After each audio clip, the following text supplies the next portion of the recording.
Thank you very much, Rajkumar Jainji, for giving me this opportunity of addressing students who are passing out today and getting certified. Shri Apar Jainji and Madam Surbi for hosting me today to address all of you and also award the certificates. The moment of getting certified, there's a big thrill in that. And the thrill comes from the entire experience you had during the entire period of that study. It's a moment when you connect backward and forward. Backward for all the sweet, tough, difficult experiences of academic pursuit,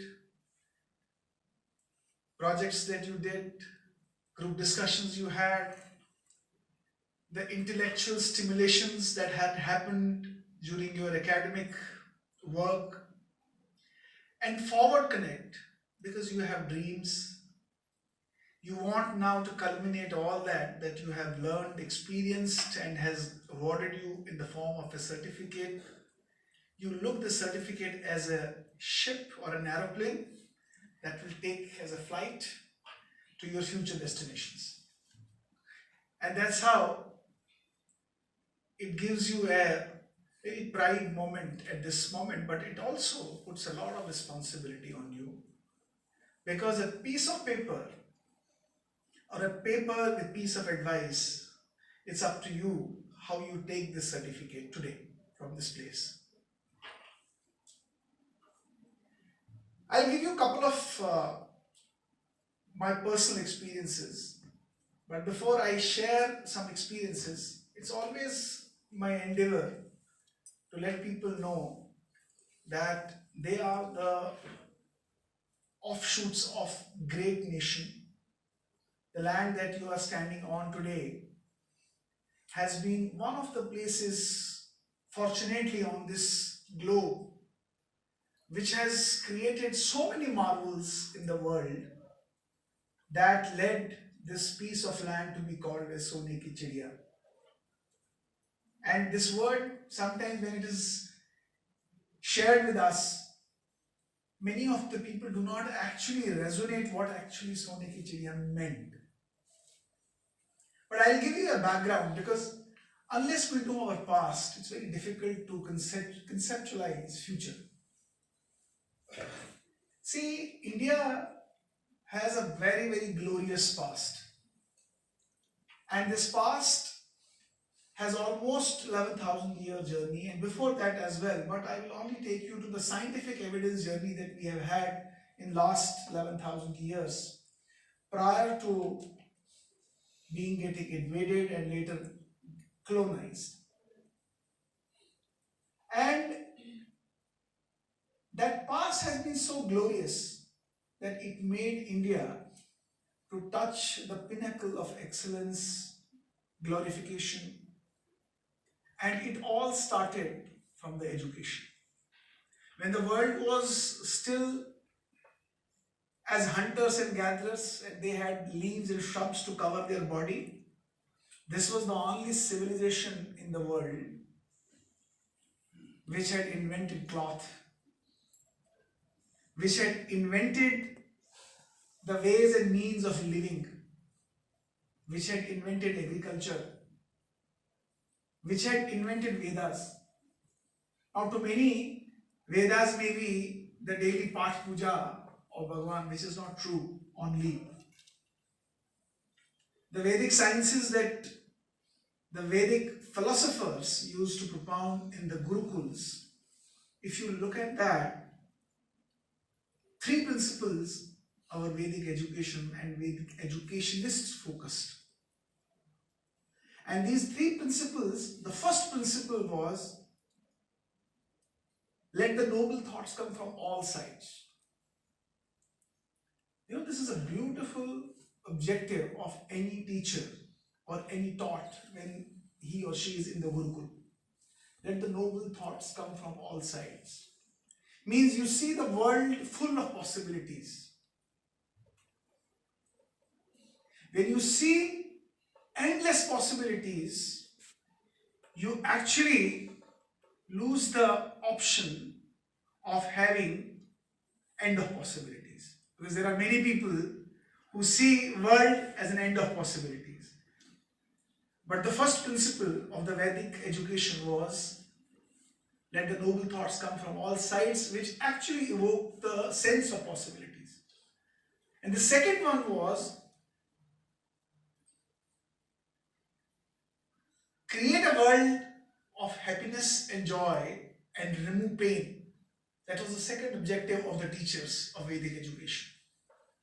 Means whatever you do, whatever education you deliver, whatever you learn from those places, at the end, the objective of your knowledge gaining or knowledge sharing is you create a happy world around you. The education must be used for the welfare of the society, for the welfare of the people, removal of the pain of the people. And the third important part was culturalize the society and the world with the values of ethics and integrity. Now, this was the fundamental core of propagating education in this part of the world. And that is why in this part of the world, the first focus was building on character, then competence. And if you compare with the Western education, the first focus was on building the competence first and character later. And that's why today the corporates struggle. They hire for competence and then develop people for character, which sometimes becomes very difficult. But this education used to focus on building the character first. Because if you have right values inside you, the competence whichever you acquire later, it will be used for the prosperity of the society. It will be used for the prosperity and the welfare and the happiness of others. Because it is rooted into the values. So the education we had in India was more focused inwards. The education we had in the Western world was more focused on the outward. Focused on the outward comforts, how to create more comforts outside. More inventions you will see in the last couple of centuries. All these innovations are focused on creating the comforts outside. But what has it produced? The more focus we have had on the comforts outside, it has created discomforts inside. Today you have the society, Western society, more filled with the issues of societal problems, marital problems, depression, anxiety, cholesterol, triglyceride, heart attacks. Why? Because entire focus was outside. But if you look at the Indian society, the focus was more inward. How to create internal comforts? The moment we have more internal comforts, the external comforts automatically start developing. Because when you are in your control, you are able to manage things better. But if you are in the control of the conditions created outside, the internal control slowly gets diminished. So that was the kind of the education system we used to have in India. And because of that, we had phenomenal number of institutions that created marvels. Takshila, Nalanda, Sompura, Sharda, Vallabhi, Udantapuri. Many institutions, hundreds of institutions. And these were the institutions of excellence. And when I say excellence, people from all parts of the world would come and study here. Even the first Greek philosopher and scientist, mathematician, whose theory even today, we refer to Pythagoras. Pythagoras became Pythagoras only when he came to Takshila and studied there. Many people don't know that he learned the mathematics in Takshila and then later invented the Pythagorean theory. And the inventions that these institutions generated was phenomenal. You had zero. The world would have been different had India not given the contribution of zero. Even the language today, the word for zero means absence of matter. 1 minus 1 is 0, isn't that? But in the Indian culture, zero had two meanings. One was shunyam, which means absence of matter. 1 minus 1, 0, shunyam. In Indian culture, we also called it pujyam. Pujyam means respected. Why respected? Because it was only the power of 0 that can make 110, and that can make 550, and that can make 5500.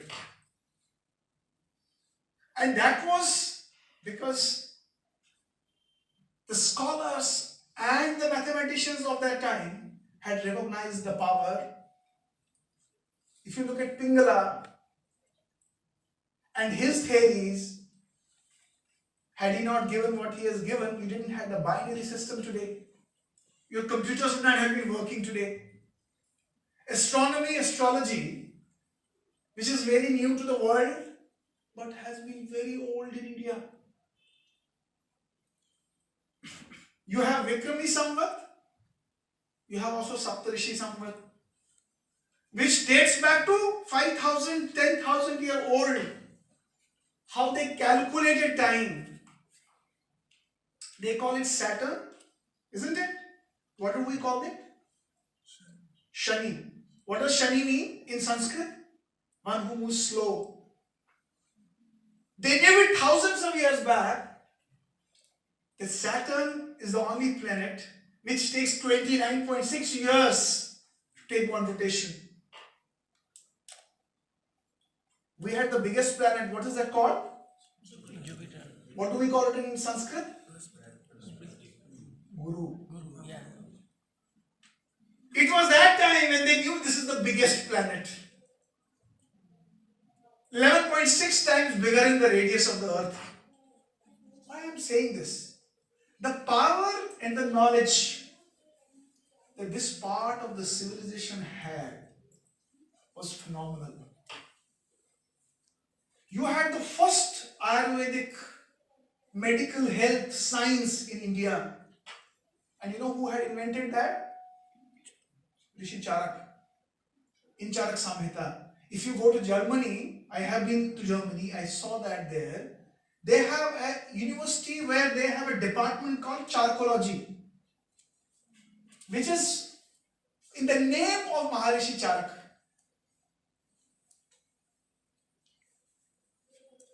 Not only that, even the surgery. Even the today's surgery that we follow, it has its roots in Sushupta Samhita. The father of surgery, if you go and Google, you will find even in Australia and in Melbourne and some places in the West, they have dedicated Sushupta as the father of surgery in their institution. So, it's very important. There are hundreds of examples. Hundreds of examples. What you wear today, this coat or trouser or shirt, you have a button on the shirt or a coat. You know which country gave this button? India. There was no concept of button. India gave the button. Games. You play chess today. We call it chess. It's a 2000-year-old game of India which we used to call Chaturang. You play Ludo. It's a 2000-year-old game which we call Mokshapadam. You play cards. It's a thousands-of-year-old game which we used to call Krida Patram. It used to be played those days on the muslin cloth. You go any side, you go any field. Inventions, discoveries, creations, the iron, the steel. You had Damascus swords. They actually used to be imported from those people from India. The purest form of iron, even the example today is in Delhi, what is called Qutub Minar. Unrusted iron, अभी कुछ हो सकता है problem हो. Hundreds and thousands of such things which created India the marvel. The Silk Route, which we call, why is it called Silk Route? Because India produced tons of silk and exported it to entire world, and this silk was sold against the weight of gold, and tons of gold used to come to India. Against all those, India would sell out, and that's why India was called the Sone ki Chiriya, because whatever India produced, the world wanted it. The entire GDP of the world, 43% was India's production. Total manufacturing in the world. Can you imagine that India? We belong to that India. We belong to that Bharat. Even the constitution, I was telling my daughter yesterday, the first article of the constitution says, India, that is Bharat. No country in the world has got two names. India, that is Bharat. What is Bharat? So when you look what is Bharat, your head will feel like, hi, this is Bharat. But what happened to Bharat? Unfortunately, we had invaders, and then we had colonials, and these colonials, they did the biggest damage to our education. And the evidences of these damages that you want to know, if you are interested, you can go to the Google, you can go and reach out to Hansard. Hansard is the official document record agency of British Parliament. They have recorded evidences of the speeches made by various people. Right from Lord Clive. Have you heard of Robert Clive? Yeah.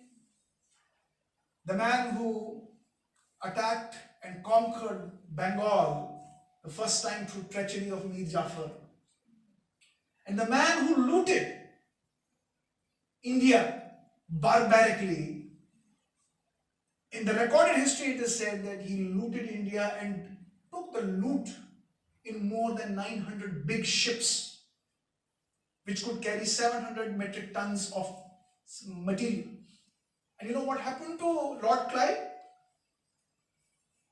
He was finally, taken to Parliament for impeachment, but in between, he committed suicide because he could not recognize and realize the kind of war crimes he had done in India. So, what happened after that was, then you had the Macaulay coming in and completely revamping the education system in India. We used to have Gurukuls. Gurukuls had the Gurukul Padhati of education. They completely changed it. And they brought the new India Education Act, which forced this land to close all its Gurukuls.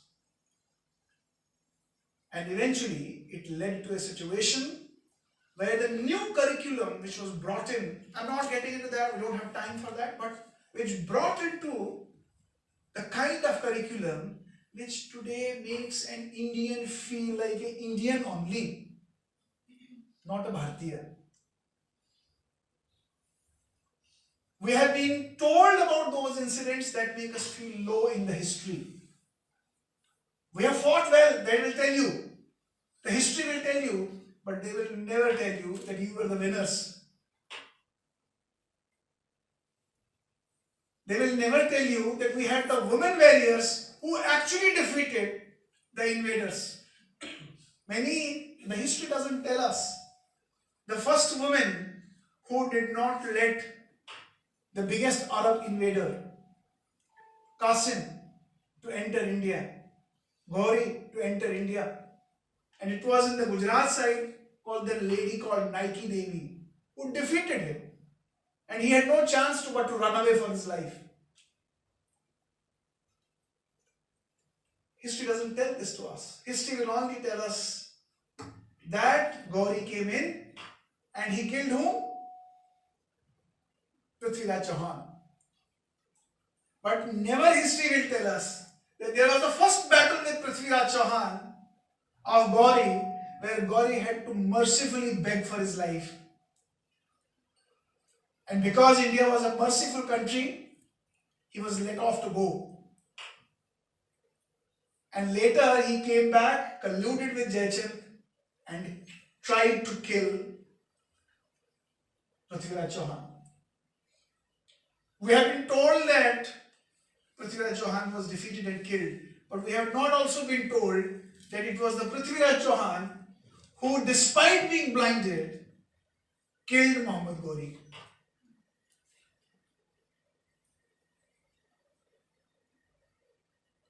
And there's a Hindi verse when Prithviraj Chauhan was captured, blinded, and put in front of Ghori, and he couldn't see, but he had the quality, he had the skill of calling Shabd Bedi Bhan. Shabd Bedi Bhan means without seeing, but on the voice you can hit.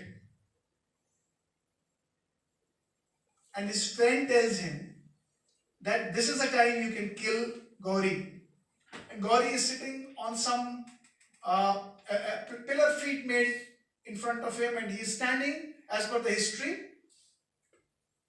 So he makes a condition that when you will say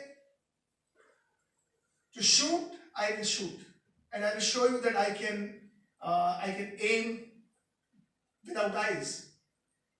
And then his friend tells him that he says, "Char baans 24 gaz ungli asht praman." Char baans 24 gaz ungli asht praman. He is giving him a measurmental distance, that how far is he. Char baans 24 gaz ungli asht praman, ta upar hai sultan mat chuke Chauhan.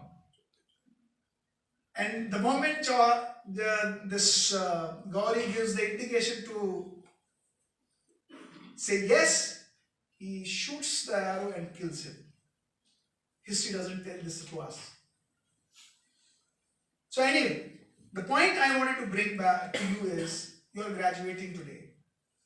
Tomorrow you will be in corporates. Tomorrow you will be doing great service to many companies. Remember one thing, you belong to a soil which has got huge values.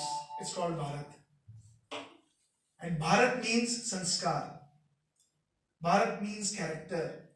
Bharat means values. Bharat means integrity. Bharat means love. Bharat means care. Bharat means humanity. In the history of wars, this is the only country which has never attacked any country. So you are from that part of the world. But now, when you cross on the other side with this certificate, with the pride head high that you belong to a nation like Bharat, which world are you getting into? We are getting into a very, very deep commercial world, competitive world. And in this competitive world, you will be fighting with each other. The person sitting next to you tomorrow, you will be fighting with the same person if you are in the same job, in the same role, in the same department. You don't care and bother who or he or she is. But when I worked in corporate, I remembered 4 things that are very, very important for us to grow and excel. The fundamental thing is, my values must be ingrained into that ethics and character. That's fundamentally non-compromising. So, first of all, no compromise on values and integrity. On the foundation of values and integrity, there are certain things which you must keep in your mind. 4 things that will always help you. It will help you to develop yourself, it will help you to develop your teams. Because all of you want to be successful. So there will be 4 leadership situations for you. In whatever role you are, if you have to be a successful leader. One important leadership expectations would be managing yourself without being observed. When no one is observing you, When no one is seeing you, can you manage yourself? Can you lead yourself? So leading yourself without supervision is the first important thing. Can you? Most of us are conditioned to instructions and commands in company. Clarity. Unless the clarity doesn't come, I don't think I'll be able to work. Can you create a self-clarity for yourself in whatever role you go? That's the first thing. The second important leadership trait would be leading your peers. You'll have to work with many people. And that would be another challenge because it's where the competition is. The third important thing is leading your manager. Now people say, how do you lead your manager? By asking right questions, not by upward delegating the problems. And the fourth leading part is leading your teams, your people. They always look towards you. They always see you as an inspiration. They always see you as a person who can be trusted. But remember, if you really want to be a trustworthy leader with your people, there are two critical things that you need to do. One is character, another is competence. If you do not demonstrate these two things, you will not be able to create trust with your people. Even if you have one, you have high character, but you have low competence, people won't trust you. Imagine you are in a flight and suddenly you are told that the captain is on leave today and your best friend, who is the air hostess, she is going to fly the flight. How do you feel? Will you be happy? No. Why? She is your best friend. She doesn't flying. So it's not about the trust you have in that lady, about her character. It's about the competence. Yeah. But remember, if you have a highly competent captain in the flight, but you have suddenly been told he's a terrorist, or you feel, or you doubt he's a terrorist, you will still not trust on him. Yeah. Or if you feel he has a bad intention. So character and competence, they are two important ingredients if you have to create those trusting relationships. The last part is, there are four important things you must remember when you get into the corporate world. One is capacity to learn. Wherever you go, if you think this is the end of your learning, this is the biggest mistake you do. If you want to survive in the corporate world and you want to be successful, the first mantra is that the capacity to learn must continuously enable you. Whatever level, even if you become the CEO of a company and you lose the sense of learning, remember that is the end of your growth. So that capacity to learn must be constantly assessed. And then it's in itself a big thing, but remember first. Second is capacity to think. You may be having ability to learn, but are you putting that learning to thinking? Are you able to convert that learning to thinking? Are you able to generate ideas? Are you able to create some new creative solution? The third important thing is capacity to act. You may have ability to create new ideas, but unless those ideas are implemented, there's no point in having those ideas. And the fourth one is capacity to relate. So what you do, you may be good in that, but you must also see what others are doing. There may be some good people who may be doing even better than you, or they may be doing better in their areas. Can you relate to your work? Can you learn something that you can embrace in your own projects? I think if you put up your focus on these four things, I'm sure you are going to be successful in the corporate world. And with that, I wish you all the best. Success touches your feet and hands every time, every moment, and good luck and thank you.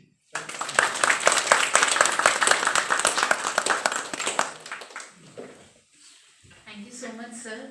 And now it's time for what we are today here, that is the diploma distribution ceremony. So I request Geeta ma'am to please tell me the.